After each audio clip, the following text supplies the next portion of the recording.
So, Jonathan, how was the pullout? Sorry.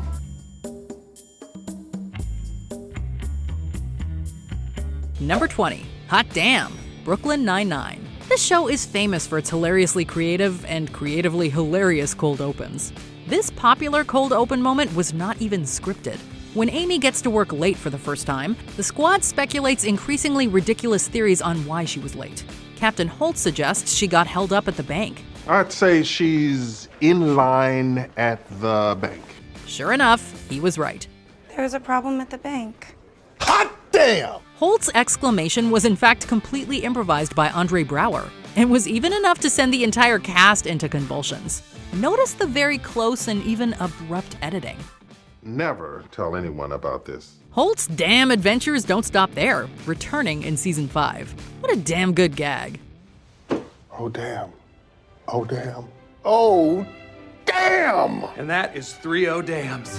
Number 19, Peppa Pig, The White Lotus. This black comedy anthology about a fictional resort gets one of its guests tickled pink.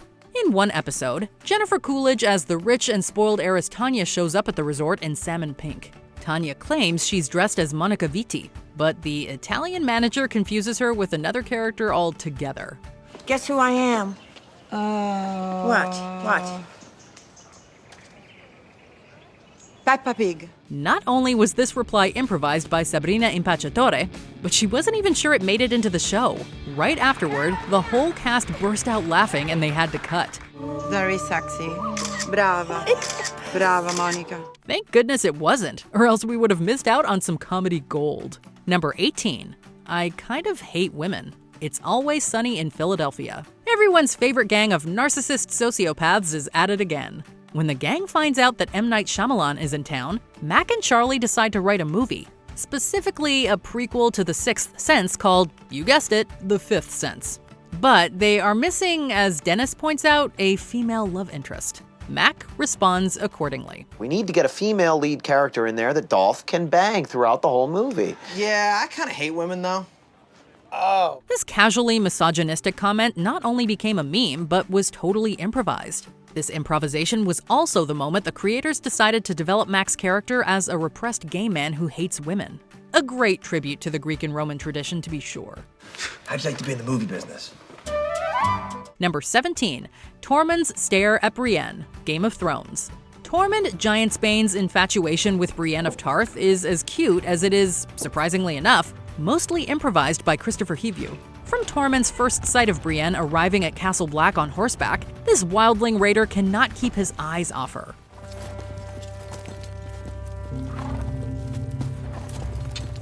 When they leave Castle Black, Tormund gives Brienne a smile that has her looking away in disbelief.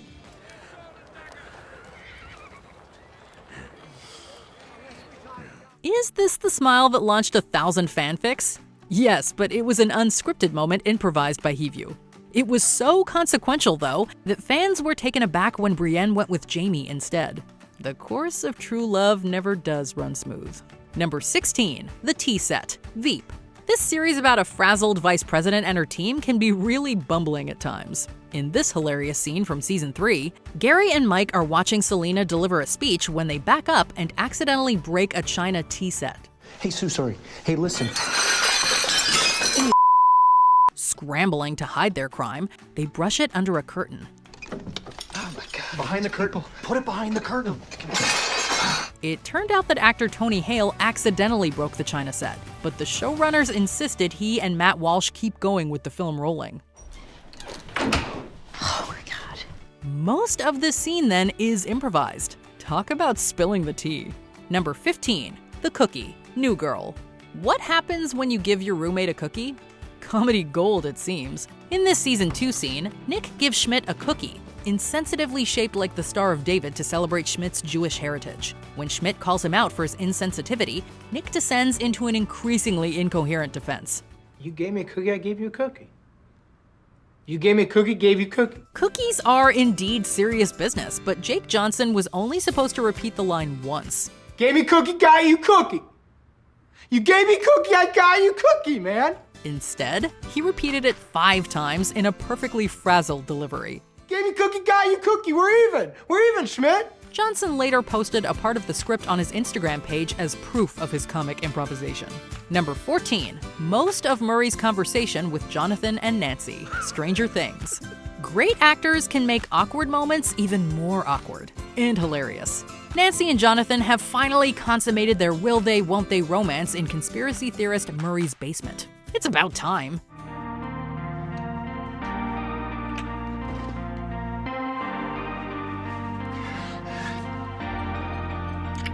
At breakfast the following morning, Murray is wise to these kids' shenanigans, as proven by his suggestive comment.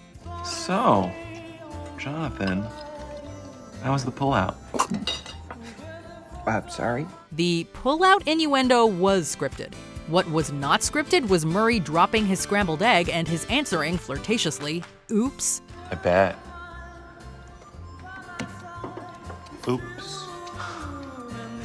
Not only does this improvisation save and improve the scene, it also fits Murray's character. The pullout may have been good, but Brett Gelman's improv game is even better. Number 13, The Q-Tip. Friends. It's a tale as old as time. Chandler needs help with something and Joey is unhelpful. But this funny exchange in particular had a lot of actor input. In this scene, Chandler needs to have his clothes tailored. Joey suggests his family tailor, claiming that the tailor did his first suit when he was 15. Or was it 16? He did my first suit when I was 15. No, wait. 16. No. Excuse me. 15. Joey's leaky memory has Chandler delivering one of the best one-liners ever involving Q-tips. Okay, you have to stop the Q-tip when there's resistance. Incredibly enough, this witty line was completely improvised by Matthew Perry. The Q-tip joke has since become a meme, which goes to show the power of letting actors do their thing. Number 12, Bebe, Schitt's Creek. This running gag initially started as a pure accident on actress Catherine O'Hara's part. O'Hara plays soap actress and star Moira Rose, suitably theatrical, adopting affectations. This extends to unusual pronunciations, such as the simple word baby. Where is Bebe's chamber?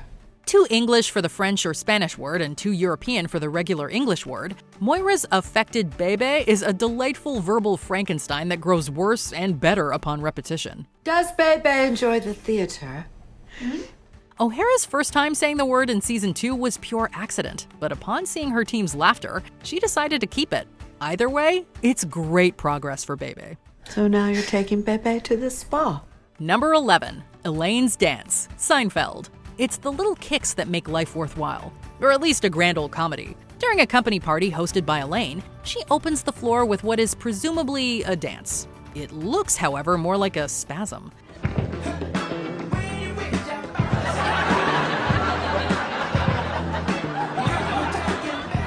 Elaine's bad dancing was not scripted, of course, but was carefully conceived by her actress, Julia Louis-Dreyfus, even practicing the moves in front of her mirror. To ensure Elaine's moves did not go with the rhythm of the music, the scene was shot without music. To make matters even worse and better, the whole scene was inspired by real-life SNL creator Lorne Michaels, who danced similarly at a party. The lore of this full-body dry heave set to music is deep. Have you ever seen Elaine dance? Elaine dance. Number 10, Nice Ears, The Defenders. No way. Marvel shows and movies are full of hilarious quips and banter, and The Defenders is no exception. In this scene, Matt and Jessica work together to take down a bad guy. Once he's seemingly defeated, Jessica compliments Matt's mask ears, and an annoyed Matt responds that, quote, they're horns. Nice ears. They're horns. According to Kristen Ritter, who was responding to a fan on Twitter, this brief exchange was completely improvised by her and Charlie Cox. We think they should be allowed to improvise more, because they clearly have this quip thing down. The scarf looked better. Number 9, I apologize about my, thing, Sherlock. Oh, we're on a schedule. You'll thank me. Is there anything more comfy than a drunk Sherlock Holmes and John Watson? Tell us you wouldn't want to hang out with these guys. In the 3rd season episode, The Sign of 3, Sherlock and John go out and get hammered. When a boring client tells them some silly story about a ghost, Sherlock and John fall asleep on her. And when he wakes up, he apologizes on behalf of his sleeping thing. Apologize about my This little exchange showing Sherlock's sense of superiority seems too good to be improvised, but it was. According to Stephen Moffat, Benedict Cumberbatch forgot the actual line, resulting in Sherlock's stumbling of words and calling John a thing. Rude. Number 8. Pity Frack, Battlestar Galactica. Oh, so you think I should give a frack about your mood? For those unaware, frack is Battlestar Galactica's signature replacement for the F word. And the word reared its hilarious head during a showdown between Felix Gaeta and Starbuck. Once Starbuck storms out on Gaeta, Gaeta hilariously responds with the line, So I guess a pity frack's out of the question then? The show's creator, Ronald D. Moore, revealed on a commentary podcast that this line was completely improvised by actor Alessandro Giuliani, who showed surprise when Moore decided to keep his improv in the finished product. Somebody close that hatch. Number 7. Son of a Bitch, Supernatural. Almost forgot about the scratch tickets. In the 3rd season episode Bad Day at Black Rock, a woman by the name of Bella Talbot shoots Sam in the shoulder to get her hands on a lucky rabbit's foot. And while she doesn't walk away with the foot, she steals Dean's winning lottery tickets, forcing him to blurt out an extremely exaggerated son of a bitch. Son of a bitch! This line was improvised by Jensen Ackles, and while the line itself isn't very funny, the over-the-top delivery certainly is. Jared Padalecki apparently found it quite funny as well, as he can be seen turning his head away from the camera to avoid ruining the take with laughter. Number 6. The Thanksgiving Song, Bob's Burgers. Pass the cranberry sauce. We're having mashed potatoes. We wonder how much improvisation goes on behind the scenes of animated shows that doesn't make it into the final product. The Bob's Burgers voice cast is full of talented people, including John Roberts, who voices the character Linda. Everyone's thanking. Lynn. The whole world's thanking you. Stop, Thanking Lynn. us for thanking you. Roberts apparently loves to freestyle songs in the recording booth, and one of his on-the-spot creations was the Thanksgiving song, which was later covered by the acclaimed band The National. The show's writers later called the Thanksgiving song the show's 4th best song, and we cannot blame them.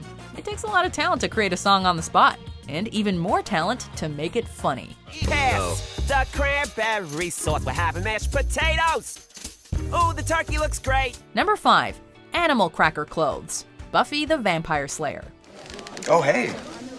Animal cracker? The scripts of Buffy the Vampire Slayer are undoubtedly brilliant, but as this moment proved, the cast can be just as funny and work just as compatibly without one. In this scene, Seth Green's Oz goes on a mini rant about clothing on animal crackers and how all monkeys are French. The monkey is French?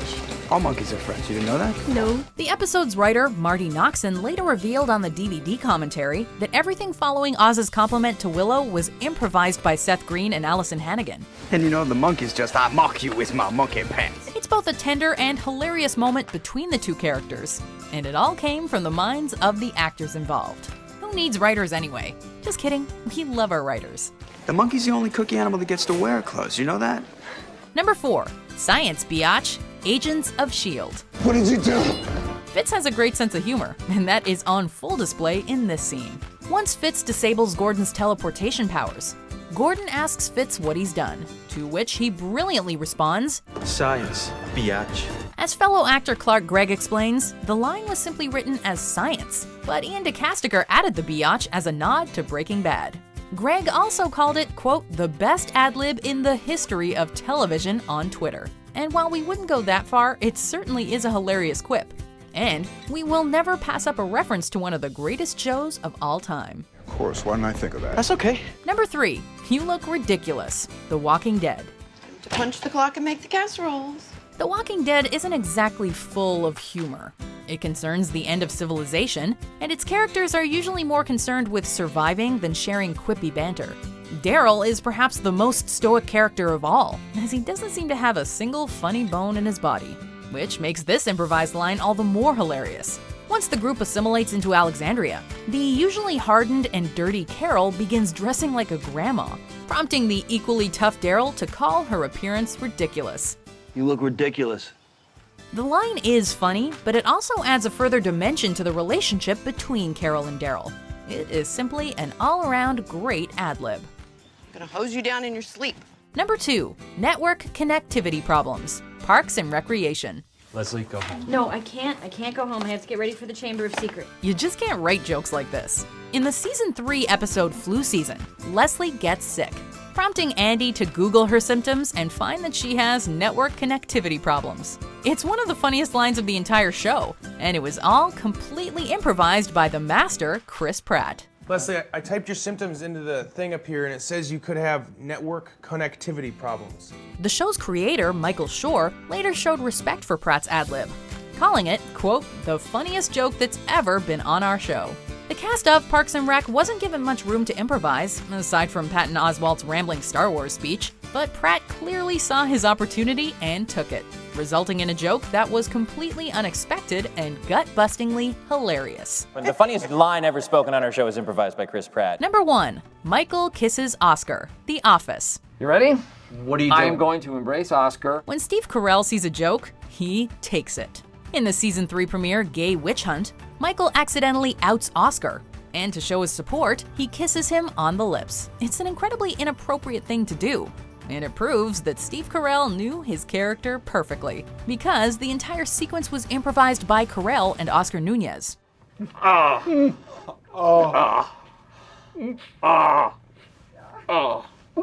did it. Nunez simply rolled with Carell's improv, but the other cast members were laughing behind the camera. Luckily, the camera was planted firmly on Carell and Nunez, which allowed this now classic footage to make it into the episode. I don't think we need to because this is an image that I want you people to remember for a long time to come. What other unscripted TV moment had you full-body dry heaving to music? Let us know in the comments down below.